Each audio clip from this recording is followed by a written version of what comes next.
Dr. Mashazi, I had invited us to now turn to question 12. It appears at your page 23, paragraphs 137 to 139. And the question really related to the appointment of Brigadier Mkwanazi to the position of Acting Chief of Police for the period 6th to the 17th of May 2024. You see that? Okay. Could you summarize your response for the record, please?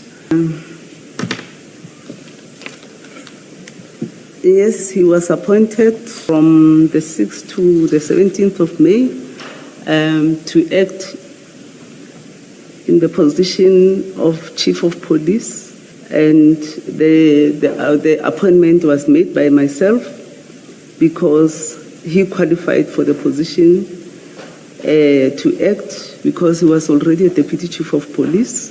And I need to indicate that in terms of council processes, we rotate individuals in the acting position. You can only appoint for 3 months.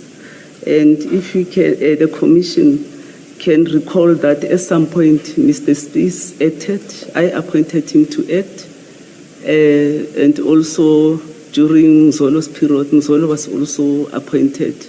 That is the gist of the matter, that he qualified to act and we had to rotate, because previously it was Mr. Spies that was acting, and the next in line obviously would be Mr. Gwabi, because they only have 3 Deputy Chiefs of Police.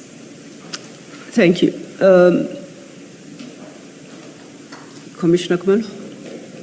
I want to move on to September 2024 to ask the same question. So, Chief Mapieya was suspended in September 2024, correct?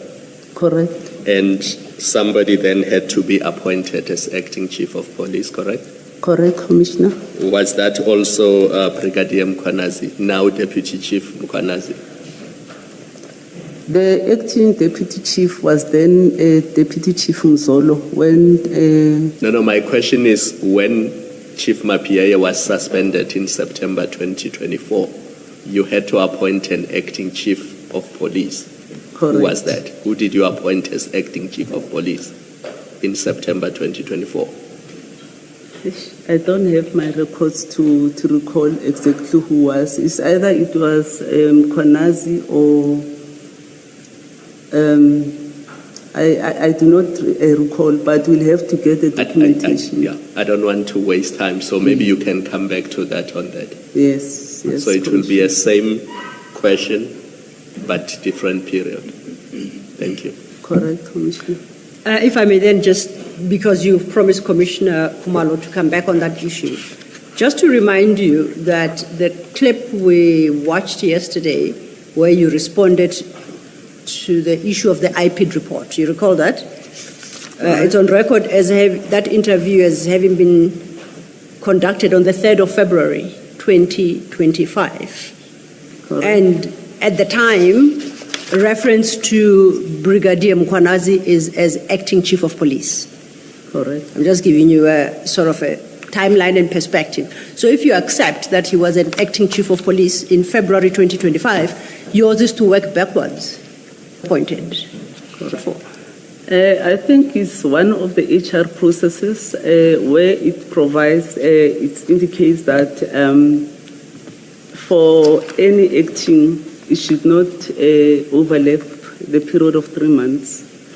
And all of us in different levels, whether it's the Chief of Police that would appoint somebody to act as acting Deputy Chief of Police, it should be 3 months and not more than 3 months. Yes. And there should be rotation if there are other qualifying candidates who can actually take up the position. Now, we know Brigadier Mkwanazi acted from the 7th of May to the 17th, the 6th of May to the 17th of May. That's what we have in our statement, correct? Correct.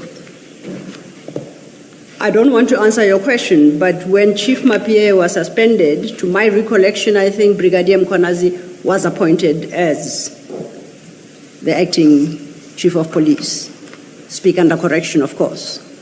To your recollection, in between the two periods, the 17th of May 2024 and the 25th of September 2024, which is the date on which Chief Mapie was suspended, was it ever necessary to appoint an acting of police? Correct, ma'am. For which period? Correct, because you can't leave the position vacant, because there should be someone who should assume responsibility for the department. No, I apologize. I think I was very inelegant in how I posed my question. From our statement, your statement, at page 23, the question posed, we know that Brigadier Mkwanazi acted from the 6th to the 17th of May, 2024.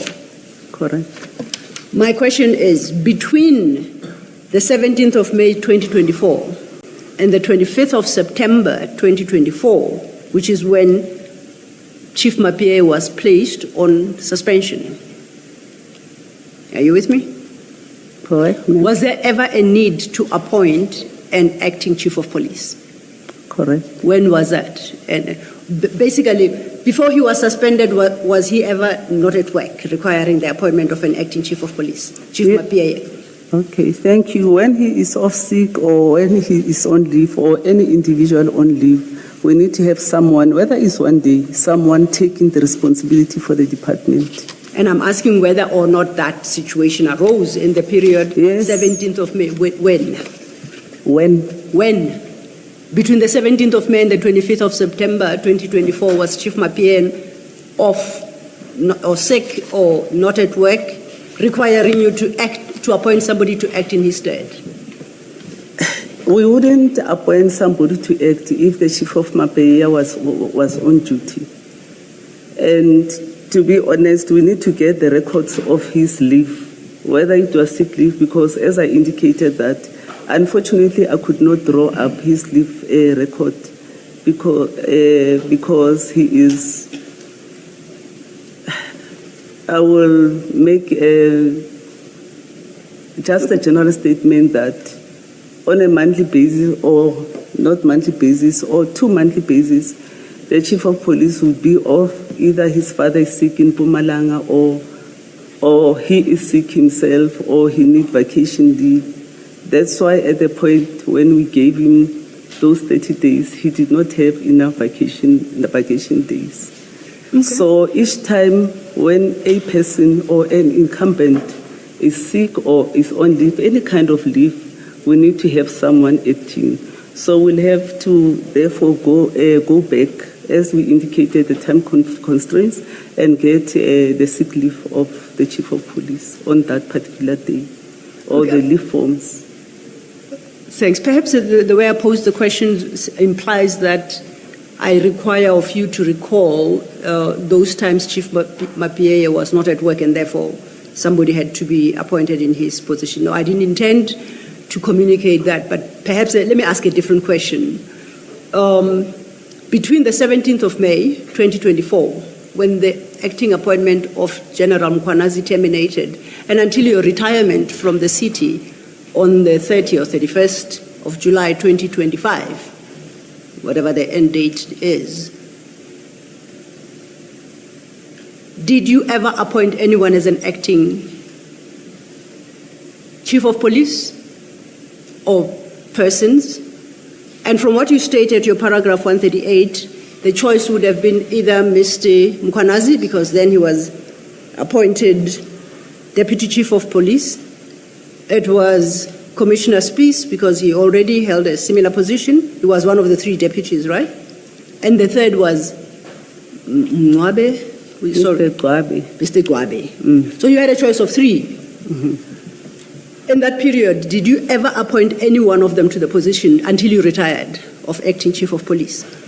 Dr. Mashazi, please mull over the question and answer it when we resume at 11:15. Let's rise. Thank you.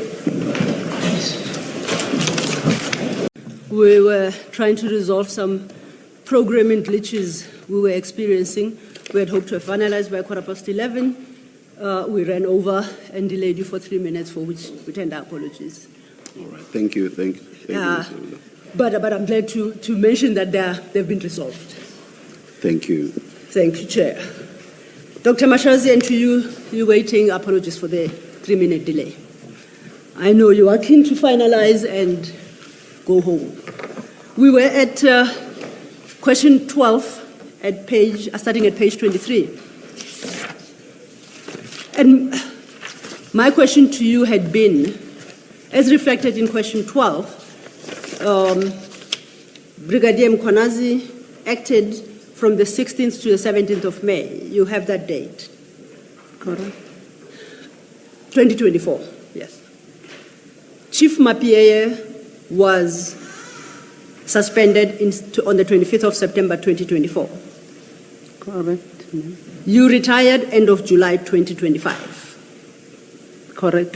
The question is, from 17th May 2024 to the end of July 2025, do you recall appointing anyone to act as an acting chief of police, and if so, who that was? At the bottom or at the top of my head, I won't recall who I appointed. Can we be given an opportunity to get the letters of appointment so that you can correctly furnish the commission with the correct information? I'm sure that the commission will accept that. And remembering that there is a growing list of issues to address in your supplementary statement, so if you could address yourself to that question in the supplementary statement. And I think there was also an adjunct question to that posed by Commissioner Kumalo. Just to check, Commissioner Kumalo, would her response to my question answer yours? Yes, my question was really after Chief Mapieye was suspended in September 2024, who was appointed acting chief of police?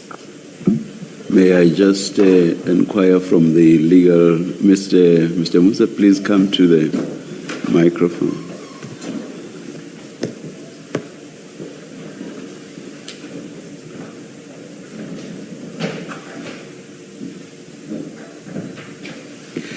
May I find out if you've been keeping a running list of the issues that have been raised and which are outstanding?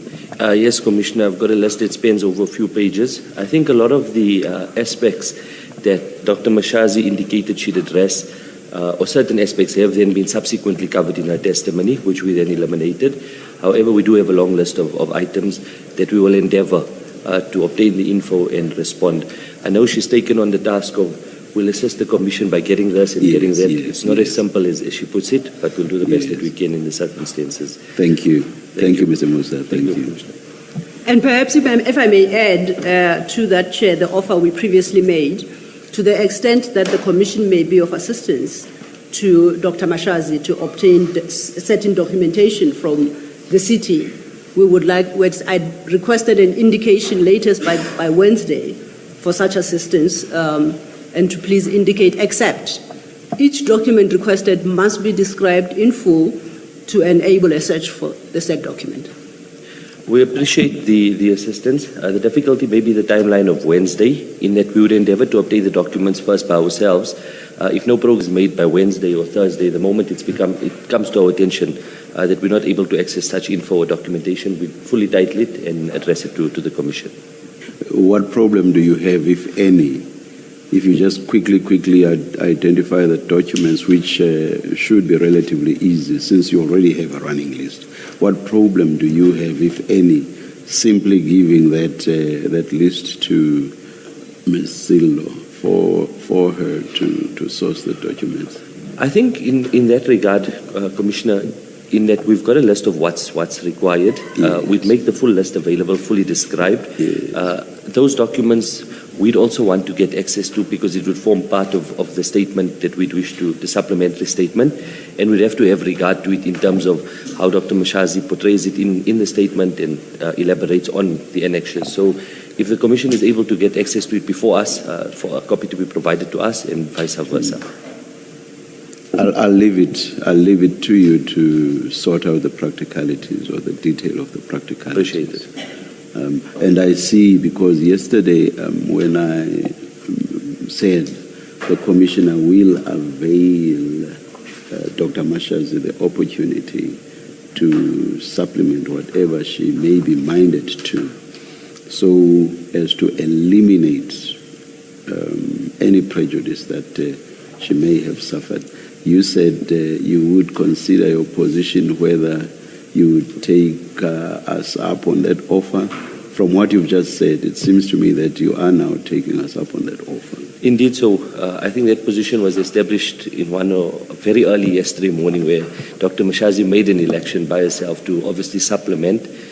I don't think it completely eradicates the prejudice she faced, but I think it would go a long way. The reason I would contend so is that over the course of yesterday into today, a lot of questions were posed to her in terms of which she answered potentially inadequately based on the information at her disposal. And there is What is it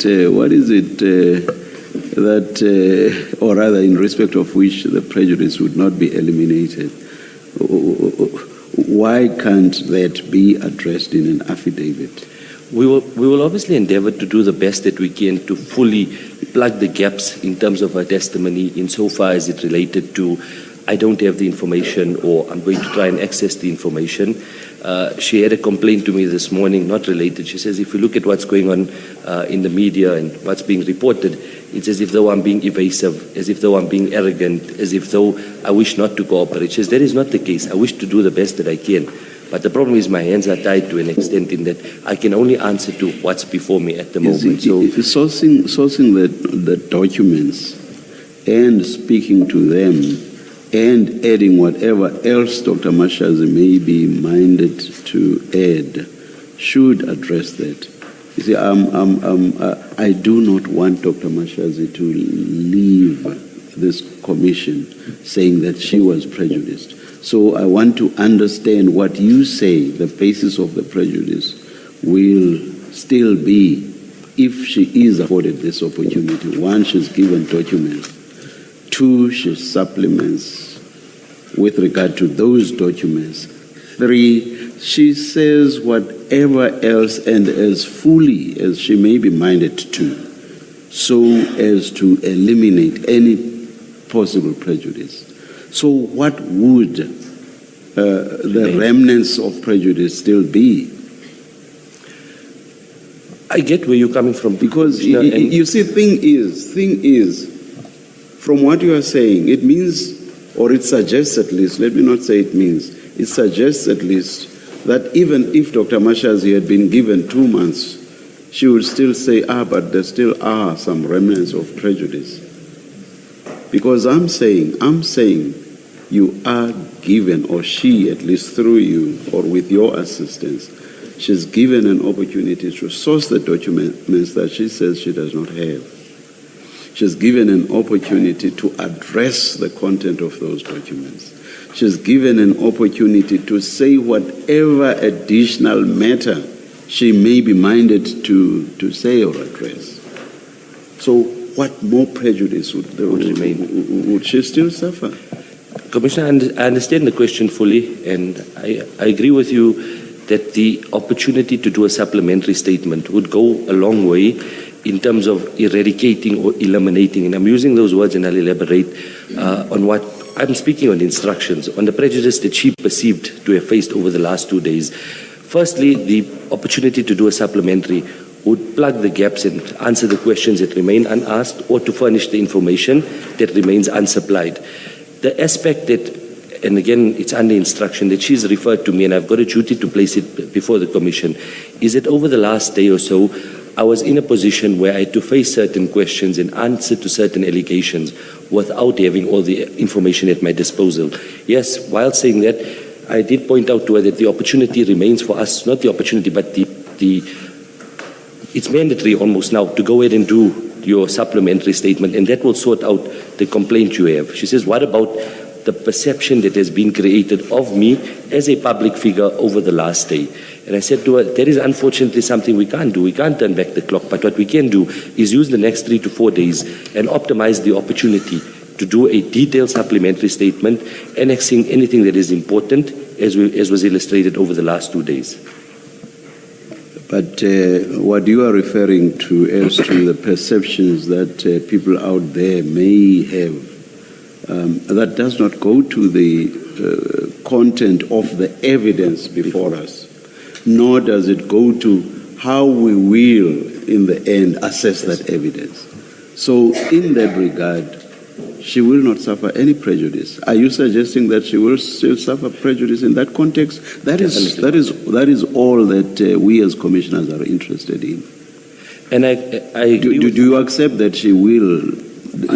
I fully accept what you say, Commissioner, and I brought it to our attention that what's of critical importance is the report that comes out of the Commission, not what members of the public perceive. And Yes. I think that is the more important part. And the supplementary statement provides for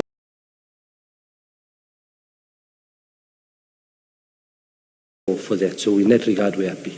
I don't participate in social media, Dr. Mashazi, but the little bit that I do get to hear is that people who participate in social media will, whatever you may think or like, have views of whoever. So even if you had come here 100% prepared, having all the documents you need, they would still have had views about you, Dr. Mashazi. Unfortunately, we cannot do anything about that.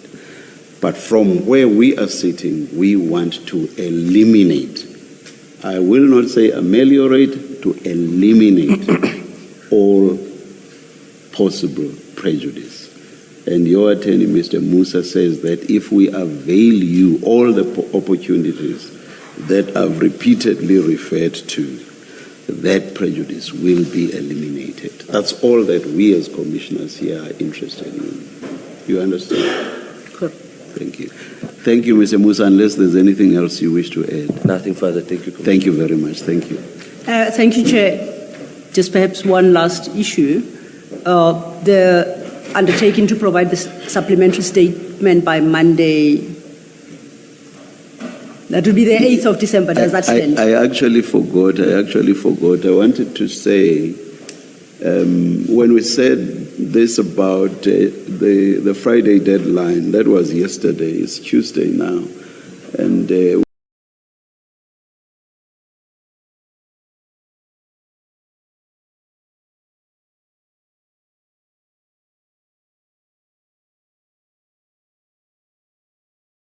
we have no idea how long it will take to sort. I'm even prepared to extend the Friday deadline.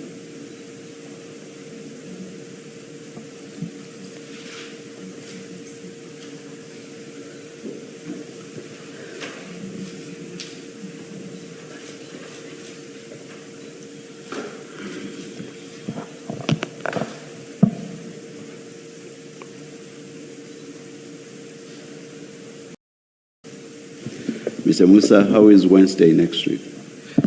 Acceptable, suitable, it's longer than we had.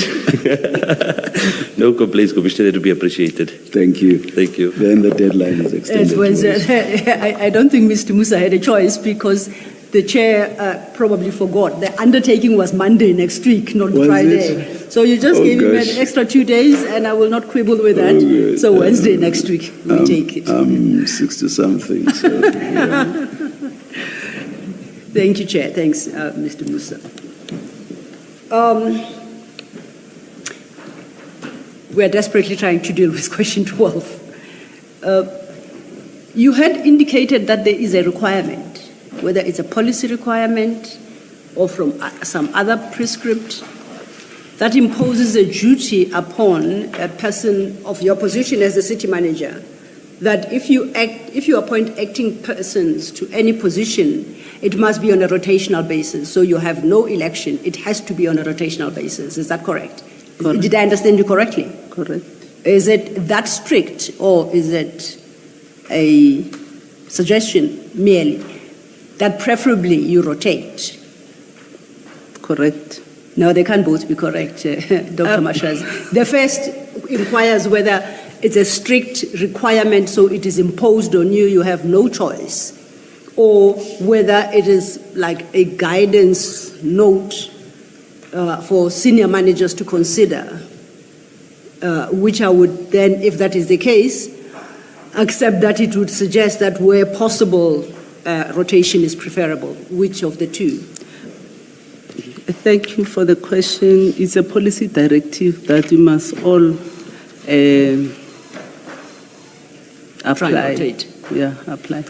And in which document would we find that? I do not have it now. I think I will request the HR to furnish us with the document. That's Mr. Musa's list growing. Thank you. It's the record notes. Now let's get back to the period of 6th to the 17th of May. You at the time had a choice of 3 deputies to appoint from: Mr. Gwabe, Mr. Spies, and Mr. Mkwanazi. You chose Mr. Mkwanazi. For the record, that was the most junior of the 3. He, having been appointed to this controversial post sometime in December the previous year. So that made him the youngest of the 3 deputies in terms of service, period of service. Am I correct? Correct. Ma'am? Correct. Oh. And you say he was qualified. On what basis do you make the claim that he was qualified? Purely by virtue of occupying that position, or on any other basis? For the fact that he occupied the position of Deputy Chief of Police, he qualified. And then you conclude by saying there was no investigation against him. Is that correct? Correct. And where do we then place the IPID report and its recommendations, insofar as what you call investigations are concerned? Remember the IPID report, the initial advice was that he was cleared. And this is at the point where we're dealing with the issues of actually addressing the IPID report. And this is at the point where Julius was already being appointed as the Deputy Chief of Police. And if an individual is cleared, and number 2, by then the Chief of Police withdrew his suspension and withdrew his DC. So at this point in time, he was cleared and he qualified to be appointed in the 18th position. Okay, I understand what you said. Mine is whether the IPID report and its recommendation was a factor you took into consideration in deciding to appoint him out of the 3. Because the IPID report was alive with its recommendations that he be disciplined. I think I responded extensively yesterday about the IPID report and my position then compared to the current position. Cleared Mr. Mkwanazi, we don't have that report. You could not provide any guidance to us on how we could locate such a report. We are aware of, and witnesses have testified to this, in particular, I think, Mr. Nwiza and Chief Mapieye, about the appointment of a forensic investigation by an entity called the Forensic Firm. We are aware of that. Are you? From the evidence, I'm aware. At the time, you were not? I was not aware at the time. To the extent then that it may be relevant, that report is dated 20th of June 2024. So he kind of been cleared by that report at the time the appointment to act was made. So the IPID report and its implications were still on the table, so to speak, at the time you appointed him. Was that not a factor that was important for you to take into consideration? Compounded by the fact that of the 3, he was the youngest at that particular level. Can you repeat your question? At the time you made the decision to appoint him, the IPID report was, as I say, quote unquote, still alive. And we know what it recommended. It recommended disciplinary action. We know at the time that it had not been quote unquote set aside. Not by any internal process, if it ever could, or by the forensic investigation exercise conducted by the forensic firm, because that report comes only on the 20th of June 2024, when he has completed his acting appointment. So I want to understand whether you had any appreciation at the time you effected the appointment of the existence of the IPID report, its recommendations, and the implications of appointing him to such a senior post, notwithstanding that report being on the table still. I think yesterday we discussed this extensively, where the decision or the authority to discipline Julius was within the hands of the Chief of Police. And at that point, Chief of Police was in possession of the IPID report. And in terms of my understanding and my assertion yesterday, or my evidence, I indicated that I took the report to legal, and legal indicated that the report is insufficient. I did not have anything against him. So then you concluded that for purposes of determining who to appoint, it was not necessary for you to take the IPID report into consideration. That's the only point I seem to make. Correct. Okay. And for the record, we dealt with the letter written by, you said they are members of Mr. Bihari's department, addressed to IPID, Mr. Zulu and Mr. Makwiting. But that is dated the 13th of December 2023, and you testified that that letter was actually never dispatched to IPID. This is the information verbally I got from HOD Legal, that it was their internal communication and that letter was leaked. So I would request that we park that and we get proper information from the HOD Legal, because he will be coming to testify about that letter, and that letter was never addressed to me. Can I request that we park that and that letter be ventilated with the HOD responsible? I'm happy to, except here's my challenge. I don't know if you are correct or whether you'll accept the correctness of what you are told when it is claimed that this was an internal letter. It's addressed to IPID from the city of Ekurhuleni. And by any stretch of the imagination, that can never be called an internal letter. Can you accept that? I do appreciate that's what you were told. You saw the letter, you know it's addressed to IPID. And an HOD within Ekurhuleni tells you it's an internal letter. It doesn't make any logical sense. Surely you would accept if I invited you to reject that proposition that it was an internal letter. Surely also, HOD Legal should speak to that letter, because that is the advice verbally that I received from him. That's why I'm requesting that we park the letter and request him, because it is his subordinates that are writing that letter between themselves and IPID. And if we can look at the letter, I was not copied. I only saw the letter now in the bundles of Mr. Ngiza. No, I confirm for the record that you were not copied. I guess I just wanted to test your understanding based on what you testified to say that you were told it's an internal letter. You saw the letter.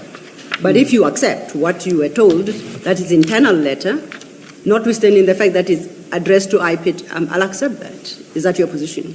Correct. Yeah, okay.